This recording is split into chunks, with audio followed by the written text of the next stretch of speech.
Hey everybody, I'm Johnny Everett. I'm a senior designer on Heart of the Swarm. Today I'm going to be talking to you about Blizzard Dota. So we've seen a lot of really cool stuff so far. And we're going to show you how we combined it all to make Blizzard Dota.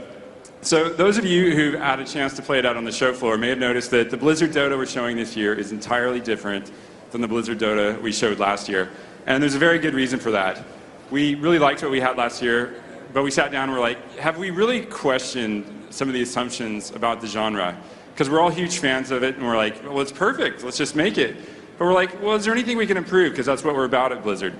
So we decided we wanted to attack it from 5 different angles, and those of you who have followed our design philosophy over the years will see a lot of Blizzard's core design values listed behind me.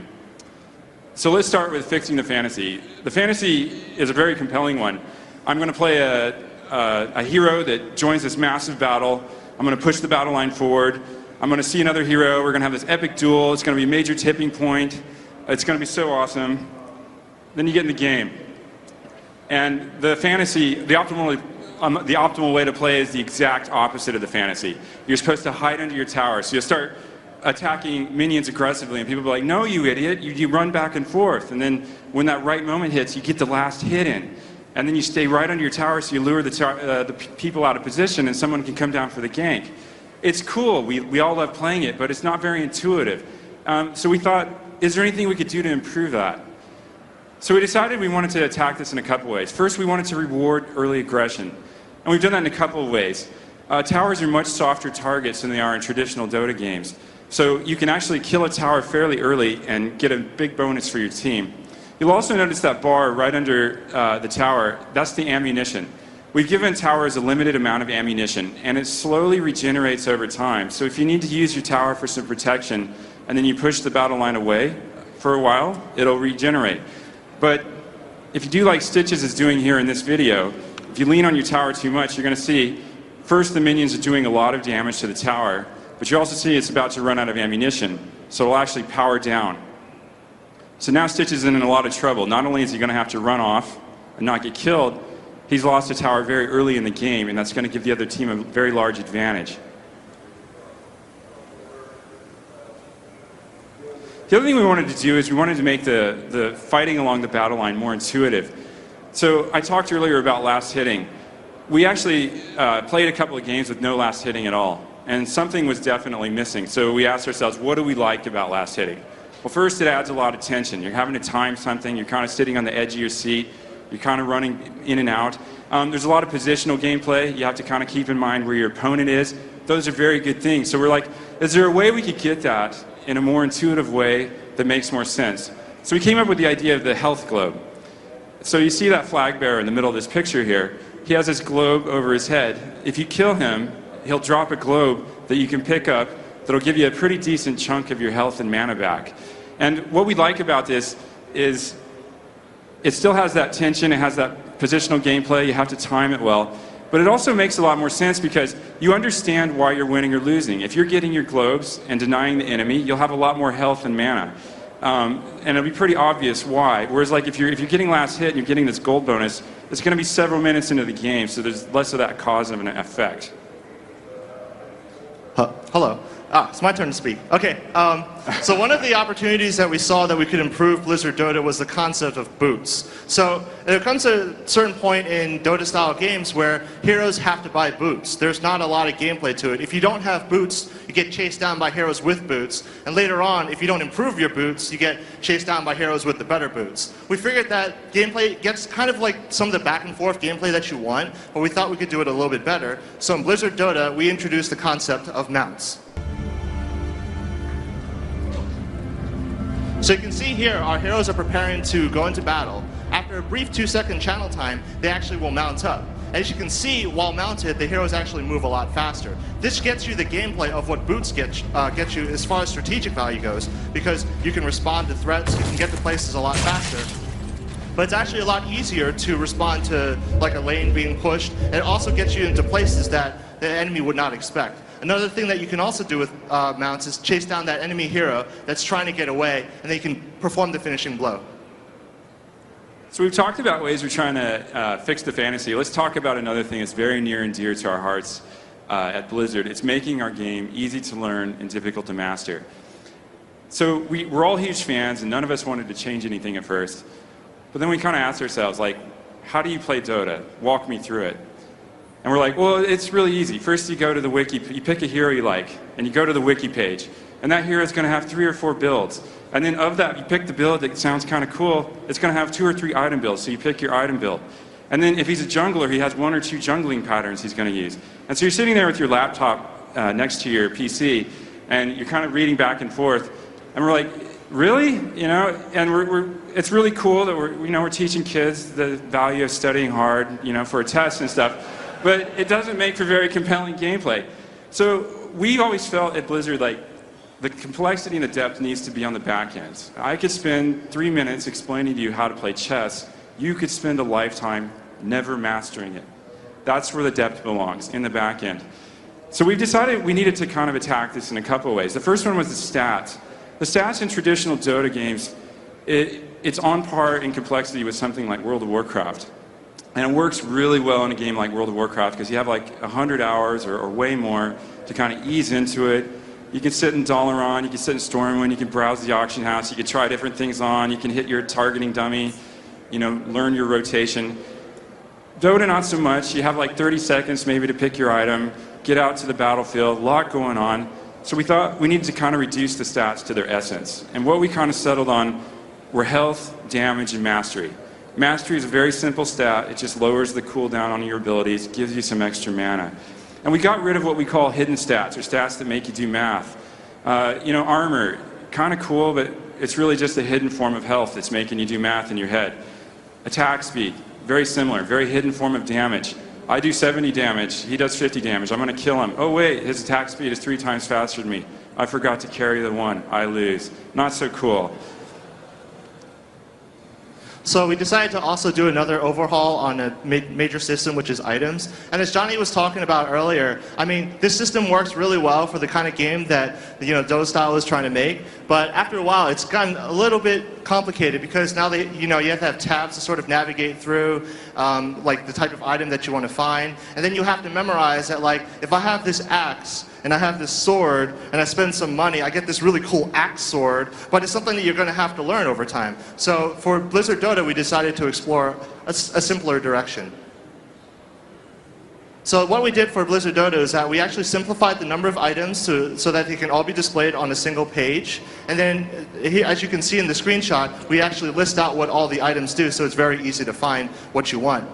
With the items that we have left over, we felt that they offered the most gameplay, and we've also gotten rid of the concept of recipes. Instead of just simply getting this item and spending money to get what you want, you just click on the item, and if you have enough money, and if it's an item that you can upgrade, you just spend money, and now you have a better version of the item. The next thing that we wanted to talk about as far as remaking Blizzard Dota was approaching our hero design a little differently so that we can offer you guys a more epic hero list. One of the really cool things about our trans-dimensional pocket universe that happens to take place in Cyberworld is that there aren't any real rules as to why certain heroes could be in here and why certain heroes aren't. So we're allowed to use heroes from all of our Blizzard universes, whether it's like Arthas and Uther from Warcraft, Zeratul from StarCraft 2, or StarCraft, or Witch Doctor from Diablo. After we came up with a really long list of heroes, we decided to apply some RTS design philosophy to sort of figure out what those hero roles are and what those roles do. The first of those hero roles is actually the tank. Now these guys are like the beefcake, frontline warriors. They've got a lot of health. They have a lot of really strong self-sustaining abilities, like Stitches can devour on a minion and heal himself while dealing damage to the minion. These guys play very sticky because they have very strong crowd control abilities and they have a lot of HP, and they generally have some good AoE abilities. So if you let them hang around in your line too much, they're just going to wear you down.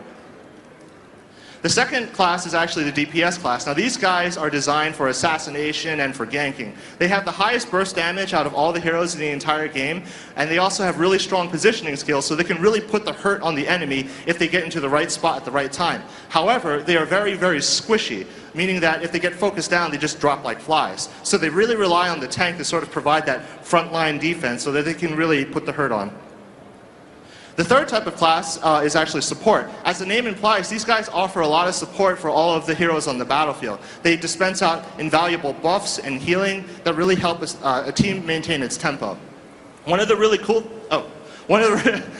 cool things about support heroes is that when we changed around our game system so that we removed last hit, support heroes no longer were penalized for playing passively in the lane because that's sort of what they do. They need to sort of stick and move throughout and provide healing where it's necessary. But they're not getting, they're actually getting all the money for just participating in the battle. And it sort of like feeds into our concept of having like more team play oriented gameplay that Johnny will talk about later.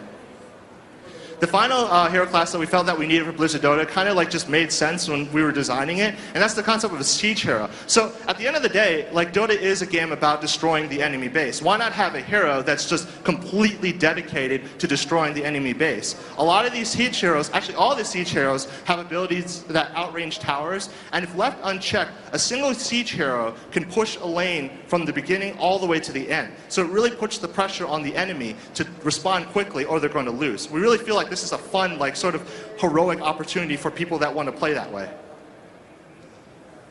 So I've talked a little bit about siege heroes. Let's see one in action. This is Warfield is actually sieging up, and now you can see his auto attack is actually outranging the tower. As the minions come in close, he's going to drop a bunch of mines and lay down a bunch of suppressive firepower that do a lot of very low DPS, but it's AoE effects, so it's great against minions. As you can see here, like, you know, Warfield's minions are actually coming up, but Warfield actually didn't really need it. He can actually take out this tower all by himself.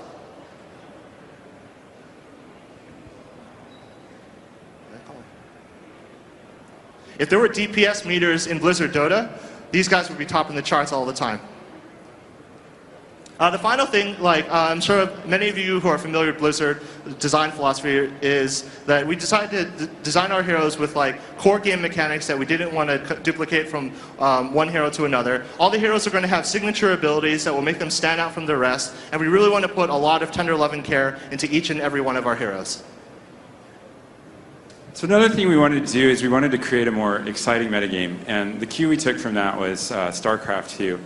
And what we love about StarCraft 2 is the metagame is varied. You have short games, medium games, long games.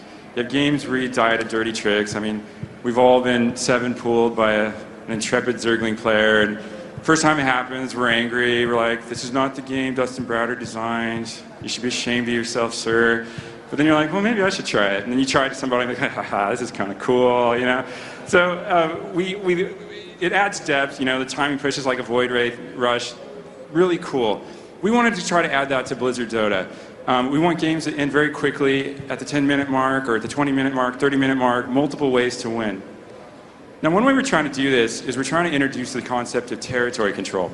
You have that river running across the map, divides it very evenly, towers kind of establish some control for you. You have those vast swaths of jungles that are no man's land. Well, we thought, what if we could put something in there that you could fight over, that you could capture, that would help your cause? So we put these merc camps, ogre merc camps out in the jungle. So you come out to a merc camp, and if you attack the ogres in the camp, they'll fight back. Usually it's in the mid-game, you need a couple of teammates to help you out with this. I'm kind of cheating here. And then once the ogres are dead, you'll see you start capturing the totem to the right.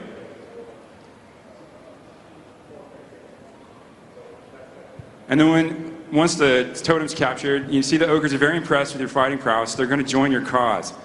Now, the enemy can come back and capture this from you, but when you capture it, you'll see one melee minion and one ranged minion have been replaced by ogres. And they're much tougher. You see the ranged ogre in the back is actually doing area of effect damage. So what would normally be a very even fight here is actually becomes very lopsided just with one camp.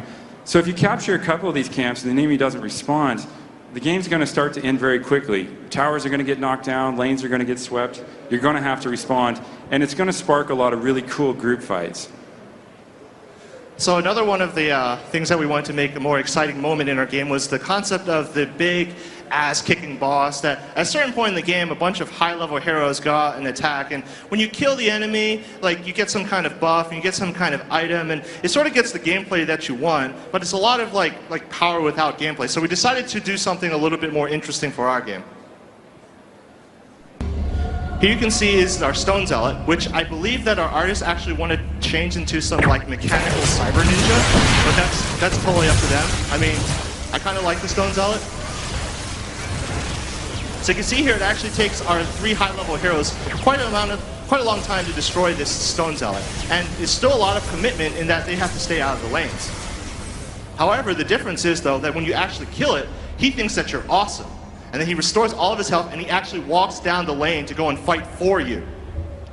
Now, you can imagine at this point that the enemy is kind of shaking in their boots because there's a global announcement. And you can see this like red skull moving down the mini-map. So it really just forces a team fight.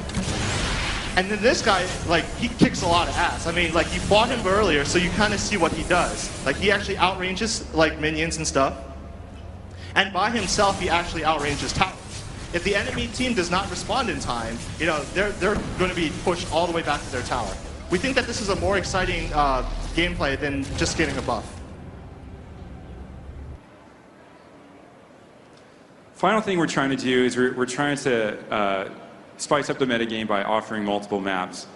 Initially, we were a little uneasy about this one. We'd kind of come to see the Dota map was always the same for a reason. It's like the football field or the basketball court. You don't change the shape of the field. You don't change the dimensions. But we started playing around with different maps, and we finally, you know, a lot of them really sucked at first, as you might expect. But you know, one day we came up with this design, and you know, we're not entirely happy with it. But what happened was we kind of had fun, and then we'd forgotten to update the loading screen image. It had the old map, so we were playing it again the next day, and we're all sitting in the same room, and we saw the old map's image come up, and there was like all these groans around me, like, oh man, I got to play the old map. And suddenly, you know, the collective light bulb went off in our head, because like, hey, yeah, this is a really good angle to pursue. We need to have multiple maps. Game's still going to feel very familiar. It's going to feel like Dota, but you're going to get the change in timing. You're going to get change in strategies. You're going to get change in tempo. Oh, and to sort of dogpile on that concept, I was actually one of the people that was very against the idea of making multiple maps. But when I was talking to one of our designers, Matt Cooper, about it, he actually summed it up really nicely. And I mean, he put it this way, like, we're making Blizzard Dota with multiple maps in mind. So all these maps are going to still play like Dota, but there's going to be a lot of cool variations in the gameplay itself. I mean, Johnny talked about like having multiple lanes. I mean, maybe you can have 4 lanes, maybe you can have 2 lanes, but what if you vary up the number of army nodes? What if you vary up where the Stone Zealot position is? What if you vary up where the actual base is? What if you spawn in a different location than where your base is? I mean, there's a lot of possibilities out there. I mean, all of us have played on, you know, Lost Temple like 10, 50, 100 times, but after the 100th time, it gets a little bit boring. We've got this really awesome StarCraft 2 map editor that lets us iterate through a lot of different maps very quickly, and we've got a lot of collective RTS map design, so we can really try a lot of different concepts. The final thing that I'd like to add is that one of the cool things about making multiple maps, it lets us explore a lot of potential different locations. Maybe you're fighting, you know, on Core Hall. Maybe you're fighting in Tristram. Maybe you're actually fighting in Onyxia's lair, and Onyxia is actually your big bad boss that you fight, and when you fight her, she actually fights for you. So the final thing we really felt we had to attack, and maybe this one was the most important, was kind of what the genre has become really famous for, which is just the rage, the pure rage you get from your teammates, right? And, you know, and I think it's really easy to kind of hand wave it and just assume that Dota players tend to be chaotic evil, and that's the end of it. But we thought, well, maybe we need to kind of take responsibility as designers, and is there anything we're doing to kind of inflame them or create unnecessary tension? So the first thing we decided to attack was game length. Like the typical genre game lasts anywhere from 45 minutes to 90 minutes. So if one of your teammates is doing very poorly and you just get to play over your lunch hour, your lunch hour is gone and you're probably a half hour in. So the stakes are way higher. You're very angry. So we've tried to really lower the average game length, and we've gotten it to about an average internally.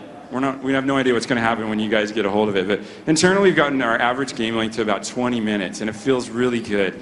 We had some that have ended as soon as 10 minutes, and it doesn't feel bad. It feels really decisive. You're like, oh, okay, we kind of messed that up. It's over, and you know the pain is ended quickly. Some of our more epic ones last maybe like 30 minutes, but again, that feels kind of cool, feels kind of epic. But the thing is, I can get a couple in over my lunch hour. I can get a couple in when I get home before dinner. That's kind of what we're going for. The other thing was trying to remove very obvious conflict points. I mean, the obvious one is the carry. You know, you walk into, you don't have to be a psychologist. If you walk into a group, it's like, hey, okay, one of you gets to be the superstar. The rest of you are his stooges. Who wants to be the superstar? Who wants to be the superstar? A lot of hands are going to go up, right? And even if you don't want the pressure of being the superstar, you kind of resent the fact that there's a superstar. And, you know, I think we've all been trapped in that score screen chat room with super special guy who went 20-0, and he's getting a little cranky that we're all not telling him how amazing he is because he went 20-0 and we went 7-5. It's just a very bad design. So one of the things we fixed earlier is the making towers much softer targets kind of fixed this for us. Now what happens is if I'm the guy in a solo in a lane, yeah, I'll get experience a little faster, I'll get more gold. But the other thing is the other team's like, hey, there's a guy alone by himself in a lane. Let's double team him. Let's try to get that tower down very quickly. So now, you know, the solo guy actually has a lot of pressure now. It's kind of it's an important role, but it's not this super glorious superstar role. It's kind of like being a nose tackle in football. You're at the bottom of the pile a lot, but you're kind of like helping hold the battle line.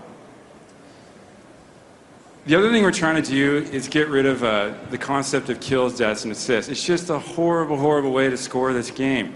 Imagine like if in the dungeon finder in WoW, the guy that got the last hit on every mob got all the loot and the experience. It would be a train wreck. You'd be at each other's throats. I mean, you're kind of at each other's throats sometimes to begin with, but yeah, it's something like that. It's insanity. So we got rid of the concept of kills, deaths, and assists, and we just replaced it with a takedown. 3 of us kill one guy. It doesn't matter who got the last hit, because that's really not important if you think about it. All 3 of us get a takedown. The experience and the gold, they're shared equally. And what it does is it kind of removes the individualism that the game is really kind of putting up front. And it's putting it away from a hardcore individual concept to a hardcore team concept. And we know, those of us that have played WoW, the hardcore team concept can be just as hardcore, if not more hardcore than the hardcore individual concept. But it's more gratifying, it's more exciting, because you're coming together as a team, and you're not really focused on who got the last hit or who got the most kills.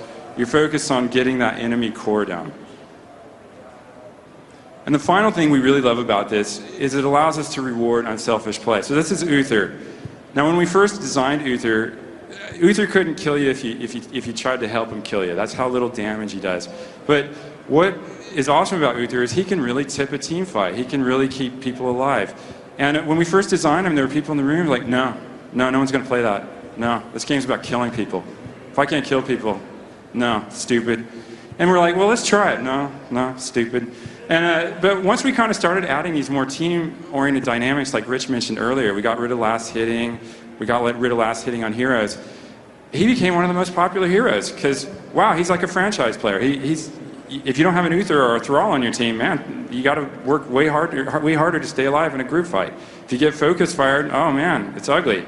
So being able to kind of like make the heroes more distinct was a really nice side benefit, and to allow people to like play support, because that's a really fun role to play. So closing thoughts. It's out there on the show floor. What's out there? We're not finished yet. We're still kind of questioning things. We're still attacking some of these things. So what you see today may not be what you see when the beta comes out. But we really love you guys to go out and try it. We really love to hear your thoughts. And most importantly, we're really excited to see what you guys can create when you get a hold of these mod tools we've covered today. And as a shameless plug, half an hour after this panel ends, the StarCraft 2 art team is actually going to be holding a panel to sort of preview some of the hero concepts that we are thinking of using for our heroes. And now we'd like to open up to Q&A. I'm not sure where the microphones are, but they're somewhere back there. Feel free to ask about any of the topics that we covered today, whether it's the new arcade, the cutscene editor, and the new art tools, or Blizzard Dota.